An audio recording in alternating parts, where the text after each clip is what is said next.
Kalau kamu berpikir rokok elektrik atau vape hanya merusak paru-paru, maka kamu salah besar karena dampaknya jauh lebih luas. Vape juga bisa merusak sistem pertahanan tubuhmu, membuatmu lebih mudah sakit, lebih sulit sembuh, dan lebih rentan terkena infeksi.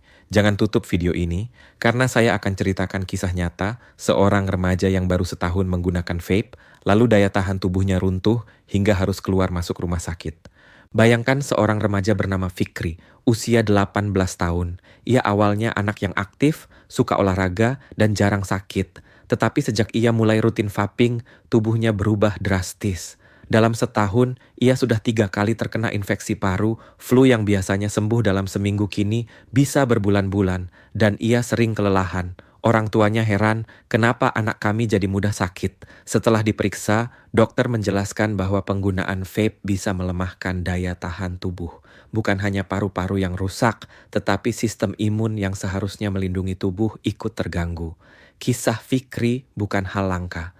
Menurut CDC tahun 2020, banyak kasus remaja pengguna rokok elektrik yang lebih mudah terkena infeksi saluran pernapasan dibanding yang tidak menggunakan. WHO tahun 2021 juga menegaskan bahwa vape bukan hanya soal nikotin, tetapi juga aerosol kimia yang bisa menurunkan fungsi sistem imun. Untuk memahami ini, kita perlu tahu bagaimana sistem imun bekerja. Sistem imun adalah pertahanan tubuh yang melawan virus, bakteri, dan zat berbahaya.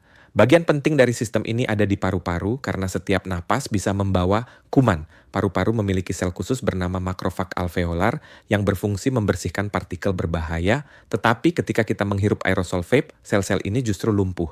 Penelitian dari Journal of Clinical Investigation tahun 2019 menunjukkan bahwa paparan uap vape membuat makrofag alveolar tidak bisa bekerja optimal. Alih-alih menghancurkan kuman, sel-sel ini menjadi meradang dan rusak. Akibatnya, kuman lebih mudah bertahan di paru-paru. Kembali ke Fikri. Saat dokter memeriksa fungsi imunnya, ditemukan bahwa sel pertahanan di paru-parunya berkurang kemampuan melawan bakteri. Itu sebabnya ia lebih sering sakit. Efek jangka pendek dari penurunan daya tahan ini bisa berupa batuk berkepanjangan, infeksi paru berulang, hingga radang tenggorokan. Efek jangka panjangnya lebih serius, yaitu risiko penyakit kronis seperti PPOK, kanker paru, dan bahkan gangguan autoimun. Kisah nyata lain datang dari seorang mahasiswa bernama Rani, 21 tahun. Ia menggunakan vape setiap hari dengan rasa manis favoritnya. Awalnya ia tidak merasakan apa-apa, tetapi setelah 6 bulan, ia mengalami infeksi gusi, sariawan yang sulit sembuh, dan radang tenggorokan. Dokternya menjelaskan bahwa aerosol vape juga bisa merusak daya tahan tubuh di mulut, membuat bakteri mudah berkembang. Studi dari BMJ tahun 2020 menemukan bahwa pengguna vape lebih rentan terkena infeksi mulut dan gigi dibanding bukan pengguna. Hal ini karena cairan vape mengubah keseimbangan mikrobiota di mulut, sehingga bakteri berbahaya lebih mudah tumbuh.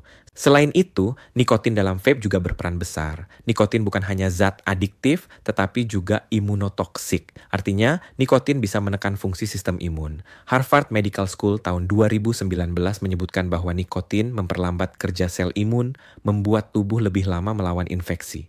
Kembali pada Fikri. Setelah ia berhenti vaping selama 6 bulan, daya tahan tubuhnya mulai membaik.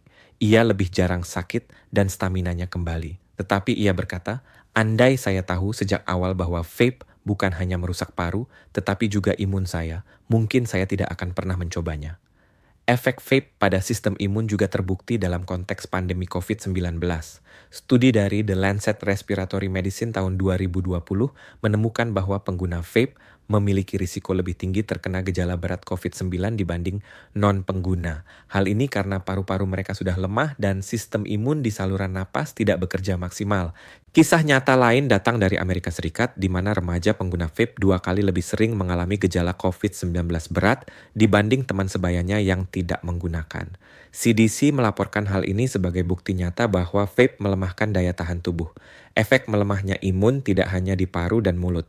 Nikotin dan bahan kimia vape juga masuk ke aliran darah. Akibatnya, sel imun di seluruh tubuh terganggu. Nature Reviews Immunology tahun 2021 menyebutkan bahwa cairan vape bisa menurunkan produksi antibodi. Itu artinya tubuh lebih sulit membentuk pertahanan terhadap penyakit baru. Kembali pada Rani, ia bukan hanya mengalami infeksi mulut, tetapi juga lebih sering terkena flu. Biasanya flu sembuh dalam seminggu, kini butuh waktu berminggu-minggu. Efek lain yang sering muncul adalah luka yang lebih lama sembuh. Banyak dokter bedah melaporkan pasien pengguna vape lebih sulit pulih setelah operasi. Hal ini karena sistem imun dan aliran darah mereka terganggu. Kisah nyata lain datang dari seorang pasien bedah ortopedi di Inggris. Ia pengguna vape berat, dan setelah operasi kakinya, luka penyembuhannya jauh lebih lama dibanding pasien non-vaper. Dokter menilai ini akibat kombinasi nikotin dan peradangan akibat aerosol vape. Pesan penting dari semua kisah ini jelas. Vape bukan hanya soal asap manis atau rasa buah. Vape menyerang sistem pertahanan tubuhmu, membuatmu lebih mudah sakit, lebih sulit sembuh, dan lebih rentan terhadap penyakit menular. WHO menegaskan pada tahun 2021 tidak ada bukti bahwa rokok elektrik aman. Sebaliknya, bukti terus bertambah bahwa vape merusak sistem imun baik dalam jangka pendek maupun panjang. Jadi, apakah vape memengaruhi daya tahan tubuh? Jawabannya jelas. Iya, dan dampaknya bisa dirasakan dalam waktu singkat. Kisah Fikri Rani dan pasien bedah tadi menjadi pengingat keras. Jangan biarkan tubuhmu kehilangan benteng pertahanan hanya karena rasa penasaran pada asap rasa buah.